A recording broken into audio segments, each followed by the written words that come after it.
Without the embattled governor of Rivers State, Nyesom Wike, and members of his team, the People's Democratic Party, PDP, is going ahead with preparations for the commencement of his presidential campaign for the 2023 general elections in Nigeria. Nigeria's main opposition party, the PDP, has finalized plans to inaugurate its presidential campaign council on Wednesday, September 28, regardless of the withdrawal of some party heavyweights and prominent campaign council members. The party is considering 3 states and venues for the flag-off of its campaign.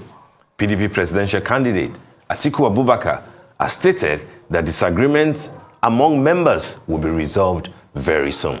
Joining us now as we look at the preparations of the PDP as campaign begins this week is Senator Dino Melaye, PDP chieftain and former member, House of Representatives. Good morning, Senator Dino Melaye. Good morning. Good morning. Good to have you join us this morning. Well, your party... Yeah, good morning, Nigerians. Thank you. It's a pleasure to be here. Thank you. Your party is in the news. You've always been in the news. Wednesday, the PCC, the Presidential Campaign Council, will be inaugurated. What should be our expectations, and are you proceeding without the flanks from Rivers, from Oyo, from Benue, from Lagos, being fully in sync with the candidate of the party, Atiku Abubakar? I want to start by saying that the PDP is the most organized political party in this country. Forgets what I call democratic noise or noises that is going on. We are very fully set to flag off our campaigns, and Nigerians have shown more than ever before that they are prepared to vote for the PDP. And I want to say without any iota of doubt that everything is going well, everything will go well. And we are set to hit the streets and the roads and houses across this country. Wednesday, from the inauguration of the campaign council, you will see that we are very ready. All right, Senator Dino Melaye, a lot of Nigerians are shocked at the fact that you said the PDP is ready since they've not sorted out the Wike issue. A lot of people say that the only person that will give a lot of fillip to your campaign is Wike, and that's why this issue has been going on and on and on. And you said Nigerians are ready. What's your empirical proof to the fact that Nigerians are ready? What Nigerians see is a party that can't unify itself, that wants to unify Nigeria. That's the word out there. That's grossly incorrect. I want to say that that Governor Wike is aggrieved does not mean that the party is in trouble. There's no time that you will have 100% compliance from all members of the party. And even the Governor Wike's issue is an ongoing discussion. There's an ongoing discussion, and I'm sure that in a matter of days ahead, it will be resolved. But I want to say that even the declaration by the Governor Wike group is not absolute, because I've spoken to a number of very credible members of that group, leaders of that group, and they've told me they cannot work against the PDP. In fact, some of them are already working in their various states for the actualization of Atiku Abubakar as the next president of the country. So that statement is not sealed. It's not everyone that attended that meeting that is part of it. But I want to assure you that Atiku Abubakar, being a Democrat, being a unifier, being a matured and civilized Nigerian, is still doing all he can to make sure that everybody is on board. And in a matter of days, I assure you, everybody will be on board. Okay, Senator Melaye, talk to us expansively about what you're doing. We have had Governor Nyesom Wike. We've had Bode George, Seyi Makinde, and all of them, stating categorically that this is not just a fight with Atiku Abubakar or Iyochayu. This is about what is decent. This is about, what is fair.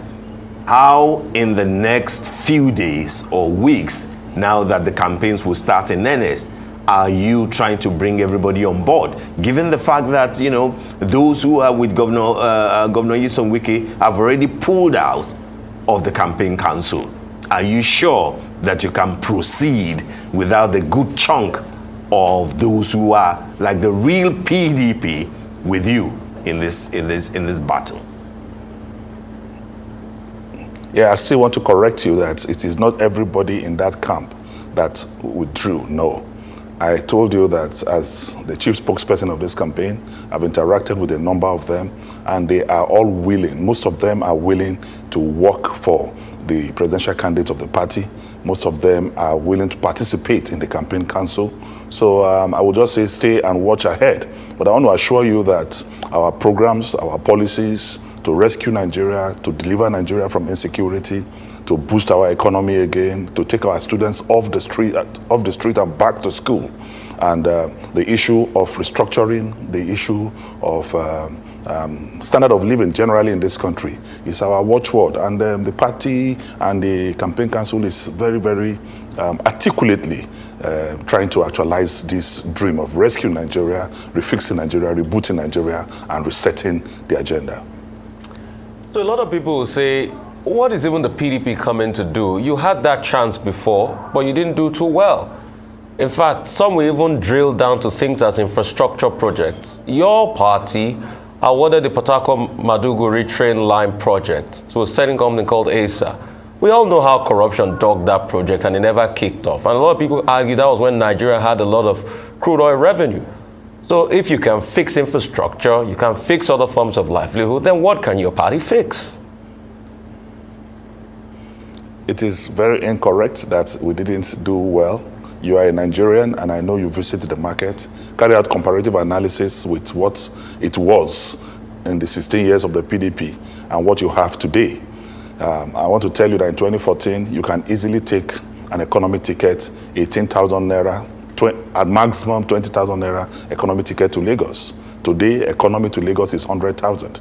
A loaf of bread in 2014 is 120 naira. Today, a loaf of bread is 800 to 1,000 naira. Even the poor Meshai with 50 naira, you can go to Meshai in 2014, 2015. You take Shai, you take even the luxury of having egg along with your bread. Today, 50 naira cannot even buy you Indomie. So, I mean, you know definitely as a Nigerian that we have moved from whatever situation we were to a situation where there is, gross incompetence. In 2014, you can still leave Abuja by 7 p.m. and say you are going to Kaduna, and you will get to Kaduna. But today, even with convoy of security apparatus around you, you are not safe. A country where the president of the country have been threatened to be abducted, to be abducted and kidnapped. I've never heard that before. I've never seen the presidential convoy of a president being attacked like it was attacked in Katsina. I've never heard where the last security guard of the nation is the Brigade of Guards, where the Brigade of Guards in the capital city of a country is being attacked. 2 senior officers of the Brigade of Guards killed, 6 members of the team killed, and there's no arrest and there's no news about it today. I've never seen that situation before. So comparative analysis, you cannot be comparing the PDP 16 years and the calamitous situation we have these days. The situation is not excusable at all. And I want to assure you that in terms of infrastructure, you cannot even say the PDP have not done well. Even the Maiduguri rail line you talked about started by the PDP. The work went as far as over 50-60%, and most of the infrastructure work going on now are ongoing projects started by the PDP. We are in a very outrageously calamitous situation. We have never seen this type of underdevelopment before. We have never seen this level of insecurity before. We have never seen this type of hunger and poverty before. Nigeria became the poverty capital of the world. When the PDP left, Nigeria GDP was the top in Africa. When PDP left government, dollar was still 360 naira. Today is over 700 naira. So there is nothing to point out that the APC have done, rather than taking us completely to the dustbin. And I want to tell you, my brother, there is nothing to go. I mean, like I just said, you are a Nigerian. You know what you feel. You know what diesel was in 2014. We buy diesel for 180 naira per liter. Today, I bought diesel yesterday for 830 naira. I mean, how do our industry survive? How do our small-scale industry survive? How do the poor vulcanizer who needs to pay more now to get petrol into his vulcanizing machine survive? How do a hawker who will need to take transport from Papi to go and trade in Wuse markets, how will he survive? So these have a negative concomitant effect on every part of our life, every part of our economy. More importantly, Section 14(2)(b) of the Constitution is very clear that the primary occupation of government is the security and the welfare of the people. We have no security, not to talk of welfare. Stealing has become legendary under this administration, under the APC administration. We have never seen the kind of recklessness we are seeing, where an accountant general will come and still whooping over 300 billion naira, and the man is free, he's on the street now working. We have never seen the kind of looting of our treasury, naked, like we are saying in this administration. So comparative analysis, you cannot compare darkness and light. The PDP has done the best we can, and now with a more articulate person, intellectually mobile character, who has updated his education. Just last year and early this year, Atiku graduated with Masters in International Relations and Diplomacy from a university in Cambridge. And I want to tell you, who among the presidential aspirants have updated his education in recent times? Who among the presidential aspirants have the courage, have the capacity, have the contacts, have the administrative know-how of Atiku Abubakar? There's no basis for comparison. And from what we are seeing and hearing along, we know that it is not an euphoria. The reality is that Atiku, by the grace of the Almighty God, is the next president of the Federal Republic of Nigeria, because Nigerians have seen the worst in history with the APC. Well, I mean, you're making categorical statements about corruption, about, different kind of things, but then we can't run away from the revelations that the governor of Rivers State, revealed last week about your party, about the leadership of your party, about 1 billion naira being given, not being accounted for, etc. Should we expect a categorical statement, a denial if possible, either from the chairman of your party, Dr. Iyorchia Ayu, or the candidate, Atiku Abubakar, as regards what Governor Nyesom Wike spoke about? Because this is at the heart of the believability that Nigerians should have about your party. And then secondly, one of the things that Governor Wike also mentioned is the fact that you are, the candidate of the party is going around with a chip, in his shoulders, because there is a kind of support from Aso Rock. Who is that person at the villa that is supporting you? Is that what you are banking on, Senator Melaye? Anyway, I want to start by saying that we don't react to frivolities. We are not going to react to statements made out of anger. We are not going to react to what is not. Well, we are just focused on moving ahead with our campaigns and satisfying the quest of Nigerians in building a new Nigeria where justice, equity, and egalitarianism becomes the order of the day. I mean, we're not distracted, and we're not going to be distracted by responding to issues that do not even make common sense. The truth of the matter is that I am not the spokesperson for Iyorchia Ayu. Iyorchia Ayu can defend himself, but I can speak for Atiku Abubakar that everyone in Nigeria, we know that the man is a man of honor. He has never been indicted by any anti-corruption agency. No court of law have ever indicted him. He has not even been prosecuted, not to talk of being indicted by anybody, either for corruption or any criminal activity.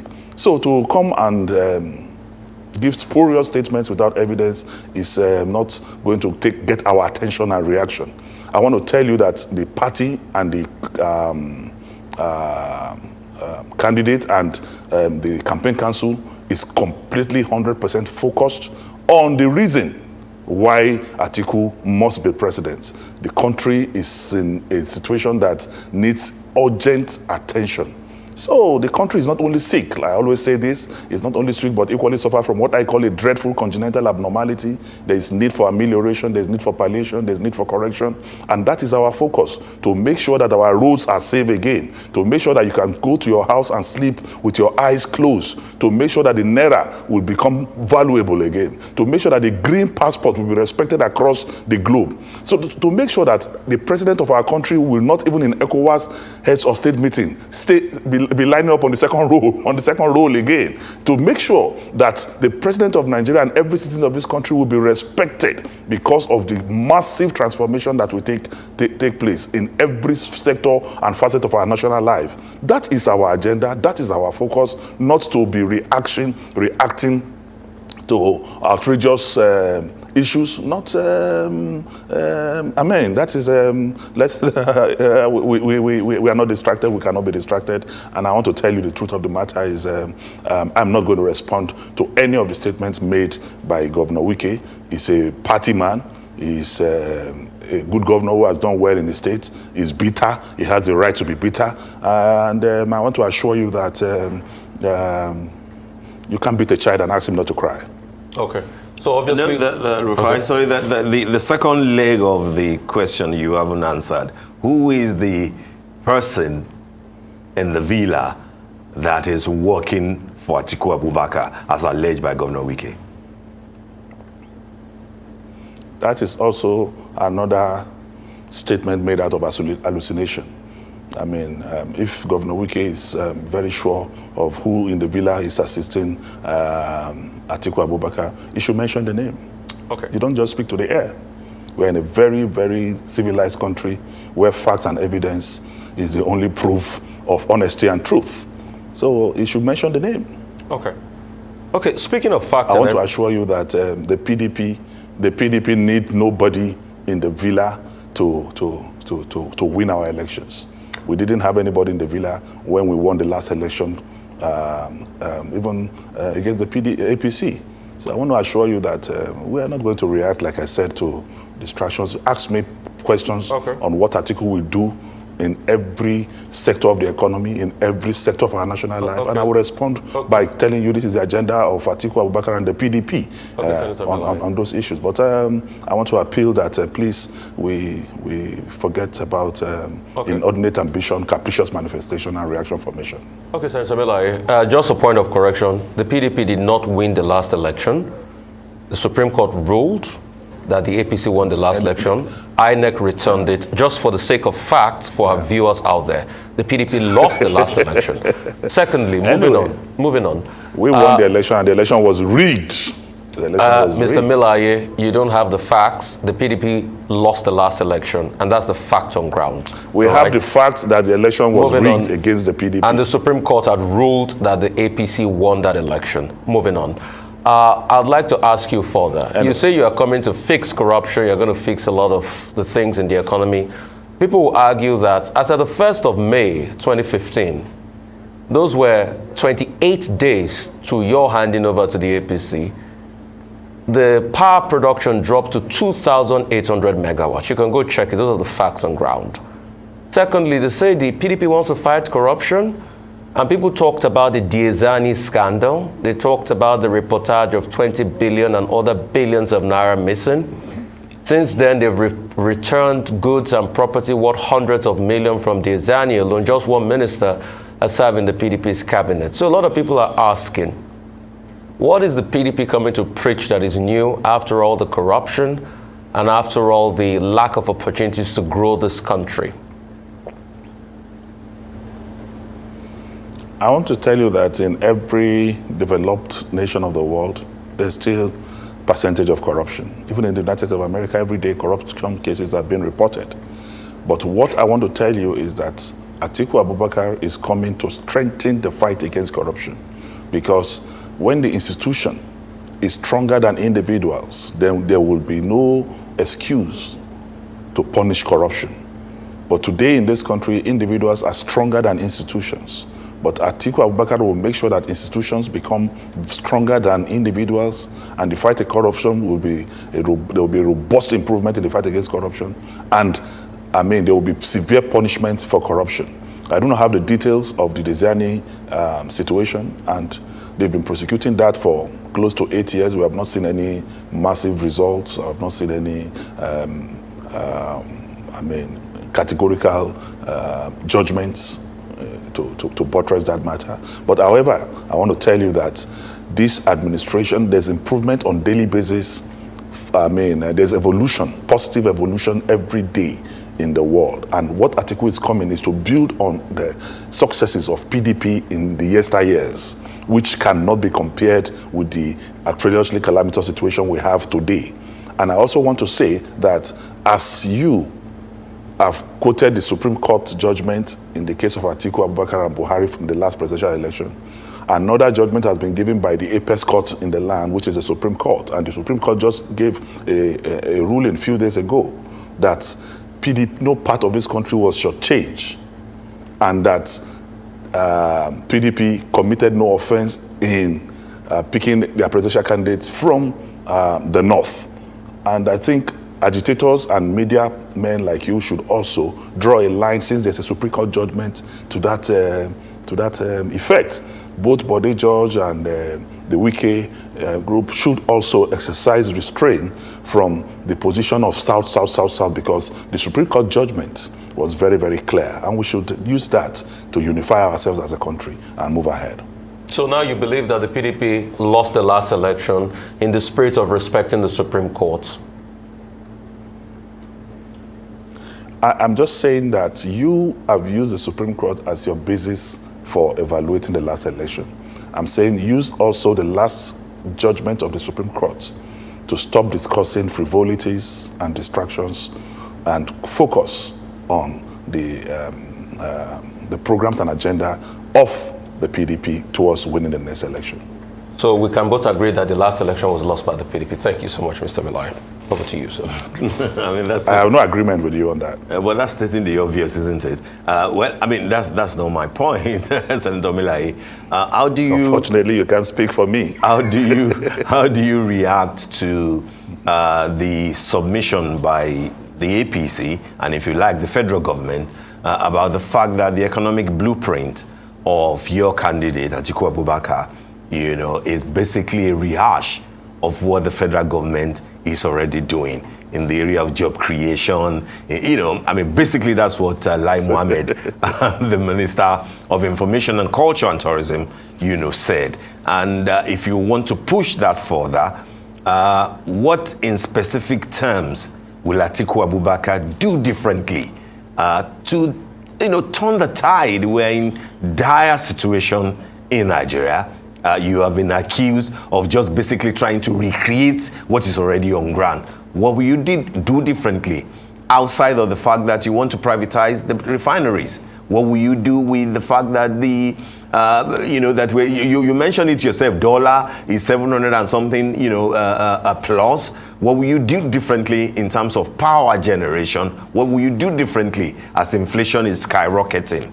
In specific terms, the blueprint that looks like it's aping. Anyway, I want to start by saying that I'm surprised some individuals are reacting to a statement coming from my uncle, Lai Mohammed. I want to believe age is catching up with uncle, and uncle is beginning to say things that you only see in movies. Your candidate is older than him, though, isn't it?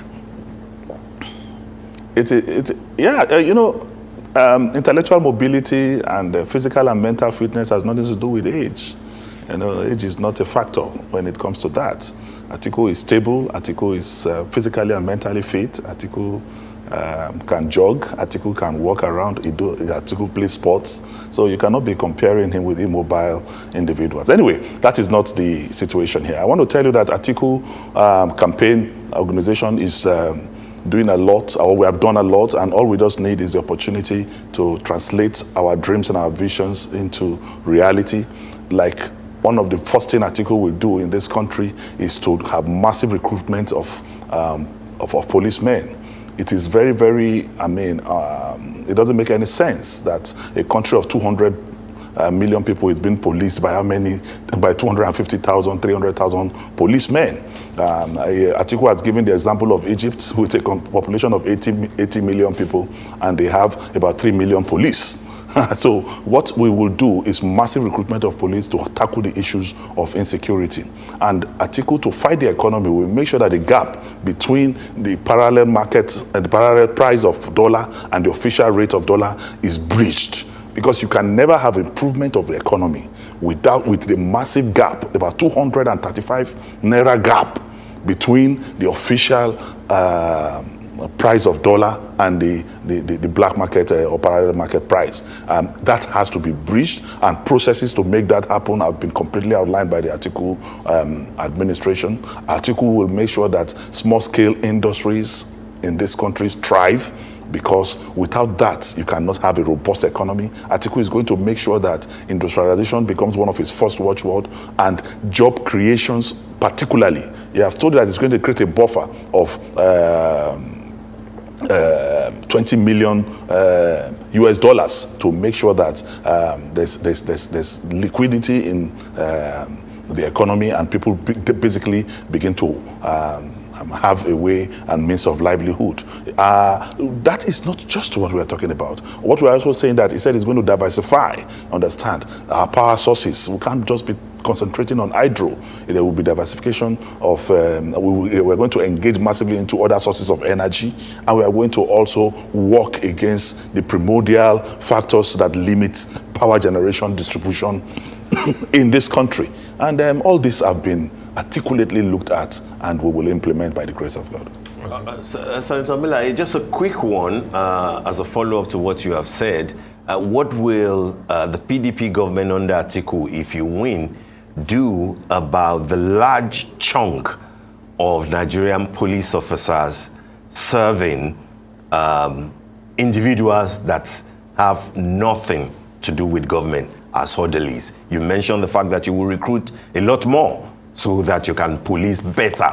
What will you do? I mean, I can hazard a guess that you probably will have more than 1 or 2 or 3 police orderlies yourself, not being in government at this time.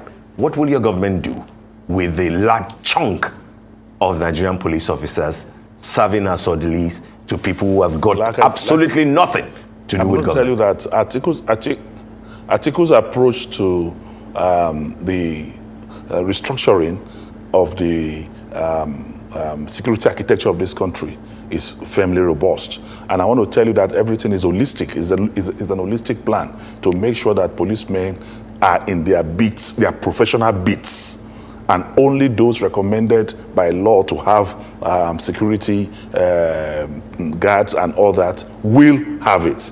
I'm telling you that it is a government that will completely ameliorate our problems. It's a government that is coming to prove that it is possible to do the right thing in this country. It's a government that is coming to prove that the days of wastage, the days of abuse or misuse of the policemen in this and women in this country is over.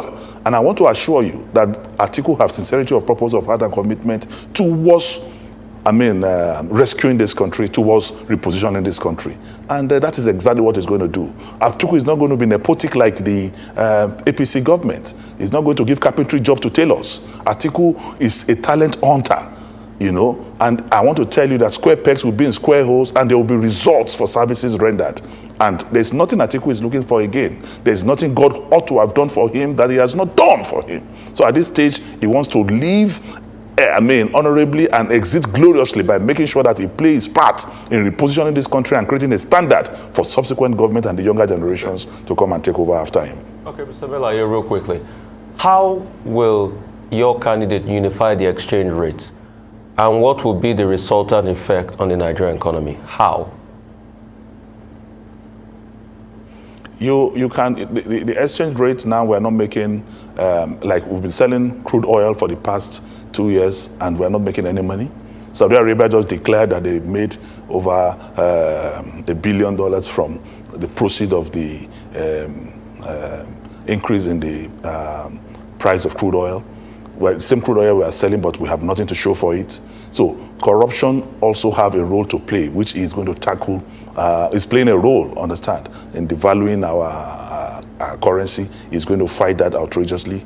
Today, there is no direct foreign investment in this country, and we are not making any exceptional dollar. Atiku will make sure that once the environment is conducive, once the enabling tax holidays are given, and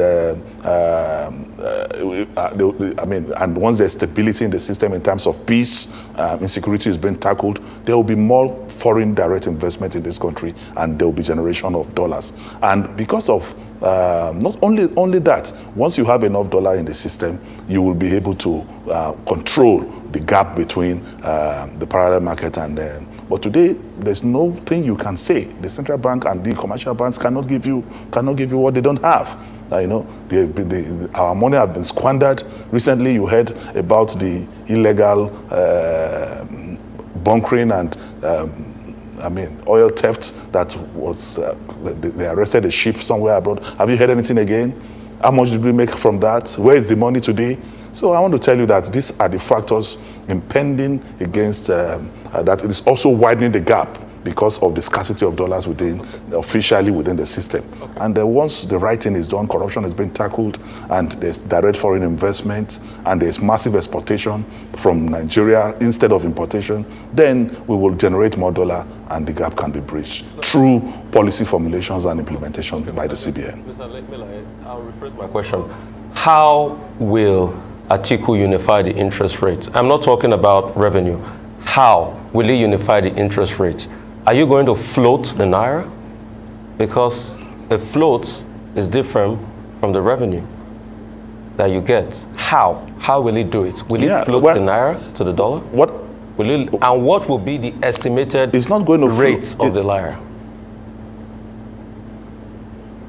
Yes, I am not, we are not APC. We cannot begin to promise what we, make very outrageous statements and make promises that we know. What I can assure you is that we have a very robust economic team that is working and continue on daily basis. They are sitting to make sure that we get the best approach into, closing the gap between the official rate and black market price of the dollar. And I've told you that we don't have to categorically now begin to I want to say that specifically the issue and the way that dollar gap will be closed will be addressed on Wednesday, and I will not be speaking before that time. But I want to assure you that definitely we have a program. We have our economic team together with our presidential candidate and the vice presidential candidate have sat down to make sure that dollar will be available. And once dollar is available, and once our foreign reserve is strengthened, once the CBN can control the inflow of dollar and the discharge of dollar, then it will have a negative concomitant effect on the black market price.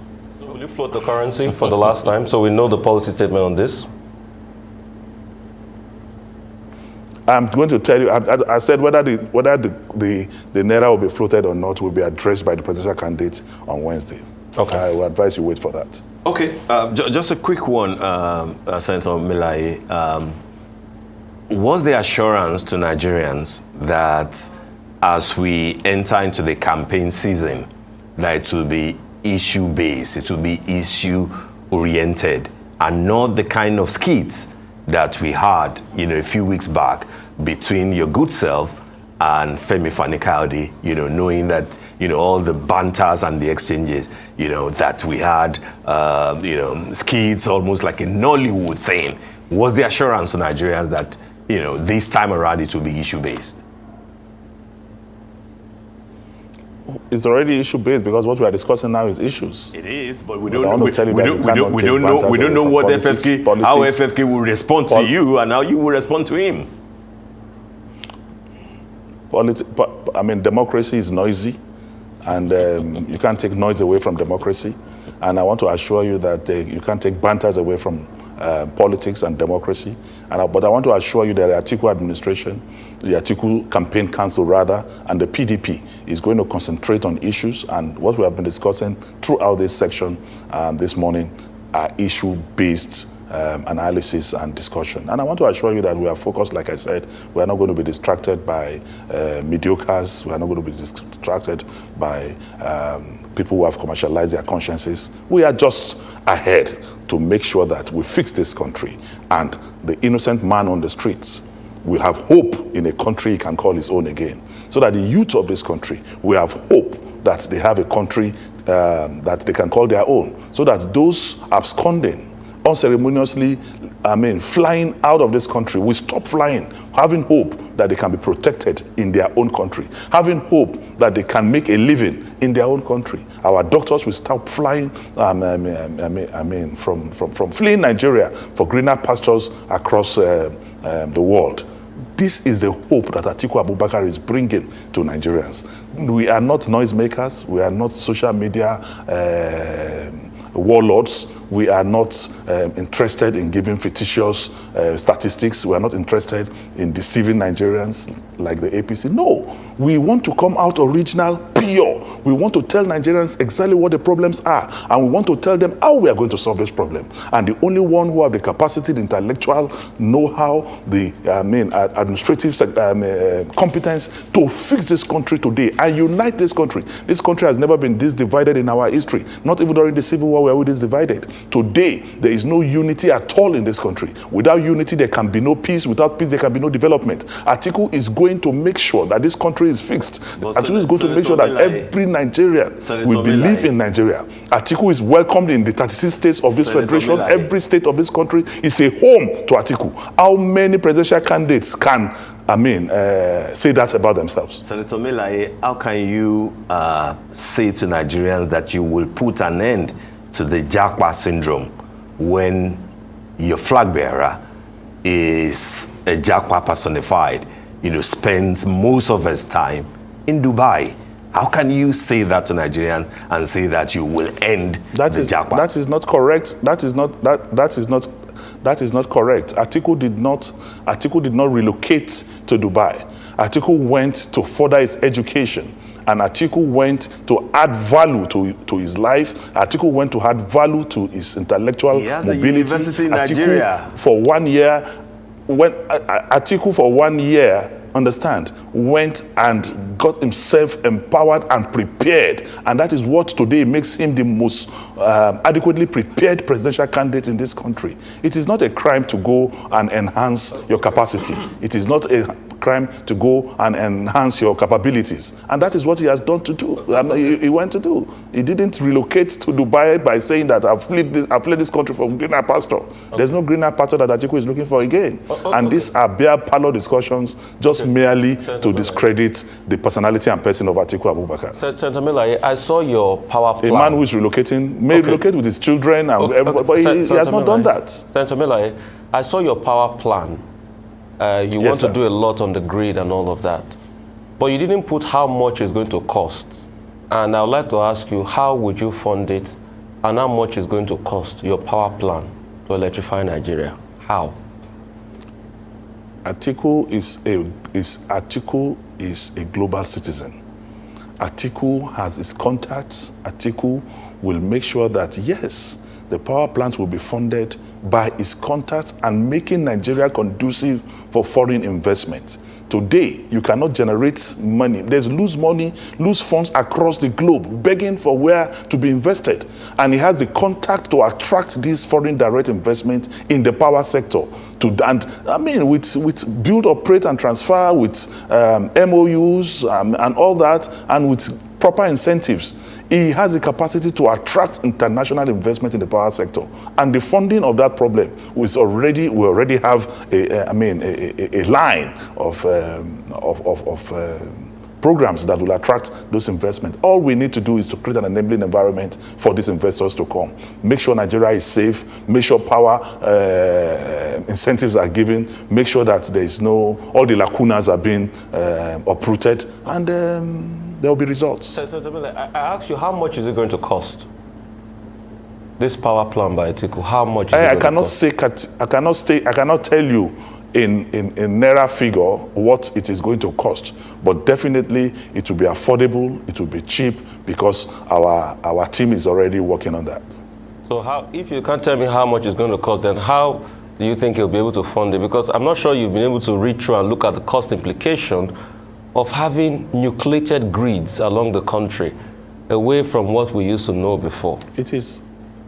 Do you know the cost implication? This is all an holistic thing, and to be pointing to very, very minute specifics at this time. Like I told you, this PDP campaign is not coming to lie to Nigerians. It's not coming to deceive Nigerians. But what I have told you is that we are going to generate investors in the power sector that will make power available and affordable. That I can assure you is our target and is our goal. But to come here and speak like the other political parties and other presidential candidates who will tell you they will turn water to wine, we will not do that. We're not going to deceive Nigerians. We're not going to tell you that we will build bridges where there are no rivers or where there are no streams. We're not going to come to tell you that once you open your tap, that is 5 Alive that will be coming out from it. No. We are not going to deceive Nigerians. We are coming out naked to tell Nigerians what the problems are and then articulately put the position, the ameliorative agenda online. Mr. Melaye, but your party prevailed over this privatization of the power sector and nothing came out of it. Even the foreign international contacts didn't want to buy our power companies because it was problematic. So if you cannot do it successfully then, during privatization, how do you want to bring the investors in now? And how, you say you are going to be naked, you need to be able to tell us how much it's going to cost. I'm telling you now that more work is being done on a daily basis on the power sector. As I speak to you, even yesterday, the team of experts assembled from all over still sat yesterday on the issue of power, and I was there with them. And I can tell you that Atiku was not 100% in charge of this country at that time. And I know that between 2003 and 2004, Atiku gave advice on the privatization of the power sector and was clamoring then for tapping into other sources of energy. But I knew that his advice was jettisoned, and because of that, he did not even attend the meeting where the issue of the NIPP was ratified. These are verifiable facts that you can go and investigate. But I want to tell you that there's always, like I told you, that everything on earth goes through evolution. That they did not get it 100% right at that time does not mean that we cannot get it right. But what we are saying is that this present administration has taken us from ground 60 to ground zero. Atiku is coming to lift us from ground zero to ground 80, 90, because more research has been done. There's sincerity this time around. There's sincerity of purpose, of heart, of commitment towards solving the power sector. And I assure you that that is the goal of Atiku Abubakar and the PDP. Mr. Melaye, his constitutional function as the vice president was to prevail over key decisions as regards economic matters. So if you say he couldn't do it before, all of a sudden, how is he going to be a messiah now? And you've not been able to tell me the cost of your power plan. You said some experts met yesterday. What did they even say about the power plan? Because Nigerians need to know what you're going to do with that power. You don't know how much it costs. I just have to tell you, and all of that. Rufai, I just told you that campaigns have not been flagged off. The policy document have not been properly analyzed and presented, and I'm not going to speak before my principal speak. It is when he set the tones that those of us who speak for him will now begin to elucidate on those issues. And I'm telling you that all this, as from 28, after the inauguration of the campaign council, you will get details of all our economic programs and policies. So it is not as if we don't know, but I'm telling you that the unveiling of all those policies and all those structures will be done first by the presidential candidate and his vice, then we can now build up on them. I cannot begin to unveil what he has not categorically stated. So that does not mean we are not prepared. That does not mean we don't know. No, you are very, very wrong in that regard. And I want to assure you that this administration, when in power by the grace of God, you will come back and give testimony on our behalf, either in the mosque or church. Okay, I see that you have mentioned the APC a number of times, but I've not heard you mention Labour, SDP, and other parties, or even Peter Obi. Are you saying that the takeaway? Hold on, sir. When I mention... Yes, just a moment. I'm saying that, yes, are you narrowing the opposition strictly to the APC and ignoring the movement that the obedience seem to be bringing on board? If you saw what happened in Abuja a couple of days ago, that's beyond 4 people tweeting in the room. It looks to me like, there are now 7 people, and that 7 might be the number, the magic number, that Nigerians are waiting for. My brother, there are 2 sets of people running this election. Okay. Just like if you go to court, they said federal government against federal government versus Dino Melaye and others. So in this particular case, you have Atiku and others. That's APC, Labour, NNPP, all of them are others in this regard. And I want to tell you that to assemble crowd is just for you to bring out money. Mobilization is very, very cheap in this country. People are hungry.